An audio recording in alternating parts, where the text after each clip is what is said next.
اعوذ باللہ من الشیطان الرجیم بسم اللہ الرحمن الرحیم۔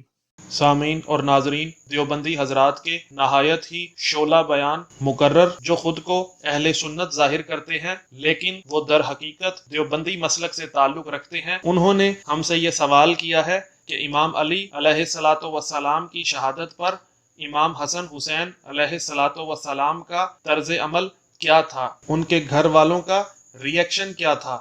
حضرت علی المرتضی شیر خدا رضی اللہ تعالیٰ عنہ جیسی شخصیت شہید ہو گئی، اور آپ کی شہادت کے بعد حضرت حسن بھی زندہ ہیں اور حضرت حسین بھی زندہ ہیں، اور جنازہ حضرت حسن رضی اللہ تعالیٰ عنہ نے پڑھایا۔ پوچھنا چاہتا ہوں، میرا سوال ہے، تشیع جوانوں سے سوال ہے، بڑوں سے نہیں، بڑے اہل نہیں ہیں۔ سوال یہ کہ شہادت علی المرتضی کے بعد دوسرا رمضان جب آیا، 21 رمضان کا دن آیا، تو حضرت حسن نے کیا اور حضرت حسین نے کیا، جو انہوں نے کیا وہی دین ہے، بتا دو۔ روڈ پہ نکلے، چوک پہ نکلے، بازار میں آئے، غم کا اظہار کیا، ماتم کیا، نوحہ پڑھا، قصیدہ پڑھا، کیا کیا؟ کچھ تو کیا ہوگا جو تاریخ نے اپنے سینے میں محفوظ کیا ہوگا۔ کھولو تاریخ کا سینہ، کھولو، لکھا ہوا پڑھ کر سناؤ کیا کیا تھا۔ حسن علی کو تو سب ماننے والے ہیں، حسن حسین کو بھی سب ماننے والے ہیں، تم بھی مان لو، ہم بھی مان لیتے ہیں، چلیں بات کریں۔ ان نے مرثیے کتنے کہے، ان نے نوحے کتنے پڑھے، ان نے فلاں کتنا کیا، ان نے جلوس کتنے نکالے، مجلسیں کتنے کی، فلاں کتنا کیا، تم بتا دو، تم ان سے اپنا کلمہ بتا دو، ہم ان سے اپنا کلمہ بتا دیتے ہیں۔ بڑوں پر کیوں نہیں آتے؟ گزرے ہوئے پر کیوں نہیں آتے؟ قریبیوں پر کیوں نہیں آتے؟ ساتھ چلنے والوں پر کیوں نہیں آتے؟ جو شریک تھے ان کی بات کیوں نہیں مانتے؟ ان کی کیوں مانتے ہو؟ اہل بیت سے محبت کرنے والوں، اہل بیت کی محبت تو ایمان کی علامت ہے، اہل بیت کی محبت ایمان کی علامت ہے، اور جس دل میں اہل بیت کی محبت نہیں ہے، میں سمجھتا ہوں اس دل میں ایمان کی علامت نہیں ہے۔ لیکن اہل بیت کی محبت کا طریقہ کیا ہے؟ جو انہوں نے کیا وہ ہم کریں، یہ طریقہ ہے۔ قل ان کنتم تحبون اللہ فاتبعونی، حضور سے صرف محبت کا دعویٰ مت کرو، فاتبعونی کا تابعداری کرو، میری اتباع کرو، میری بات مانو، میری جو میں کہہ رہا ہوں اس کو سمجھو، جو میں کر رہا ہوں اس کو سمجھو۔ یہ کرو گے تو یحببکم اللہ، اللہ تب محبت کرے گا۔ سامعین، میں نے اپنی سابقہ ویڈیوز میں شیعہ کتاب الدمعۃ الثاقبہ جلد اول صفحہ 474 سے بدخو کا امام علی علیہ الصلوۃ والسلام پر نوحہ خوانی کرنا اور ماتم کرنا دکھایا۔ الدمعۃ الثاقبہ جلد اول صفحہ 483 سے دکھایا کہ امام علی علیہ الصلوۃ والسلام کی شہادت پر آپ کے گھر میں کوہرام اور ماتم مچ گیا۔ تمام کوفہ کے گلی کوچوں سے ماتم کی آواز بلند ہوئی۔ اہل کوفہ مرد اور عورتیں اور بچے گروہ در گروہ ماتم کرتے ہوئے امام علی علیہ الصلوۃ والسلام کے گھر آنے لگے۔ اور الدمعۃ الثاقبہ جلد اول صفحہ 486 سے یہ بھی دکھایا کہ جس دن مولا علی علیہ الصلوۃ والسلام شہید ہوئے اس دن کوفہ میں کوئی ایسا گھر نہ تھا جس میں صف ماتم نہ بچھی ہو۔ آج اسی سلسلہ کو آگے بڑھاتے ہوئے آپ کو ایک اور کتاب احسن المقال ترجمہ منتہی الاعمال، جسے اردو میں سیرت معصومین علیہم السلام کے نام سے چھاپا گیا ہے اور اس کو شیخ عباس قمی نے لکھا ہے، سے حوالہ پیش کرنے لگا ہوں۔ اس کے صفحہ 221 میں لکھا ہے کہ شبیب ملعون نے امام علی علیہ الصلوۃ والسلام کو جب شہید کرنے کا ارادہ کیا تو پکارا کہ حکم اللہ کے ساتھ مخصوص ہے، اے علی، نہ آپ کے لیے اور نہ آپ کے اصحاب کے لیے، آپ اپنی طرف سے حکم نہیں کر سکتے اور دین کا کام حکمین کے فیصلہ پر نہیں چھوڑ سکتے۔ یہ کہہ کر اس نے تلوار کا وار امام علی علیہ الصلوۃ والسلام پر کیا، لیکن تلوار دروازے کی طاق پر پڑی اور چوک گئی۔ اس کے بعد فوراً ابن ملجم ملعون نے اپنی تلوار کا وار کیا اور وہی کلمات دہرائے اور تلوار مولا علی علیہ الصلوۃ والسلام کے سر اقدس پر لگائی۔ عمر بن عبدود وہ ملعون ہے جس نے غزوہ احزاب میں مولا علی علیہ الصلوۃ والسلام سے جنگ کی اور آپ کے سر اقدس پر ضربت لگائی تھی، لیکن مولا علی علیہ الصلوۃ والسلام نے اسے واصل جہنم کر دیا تھا۔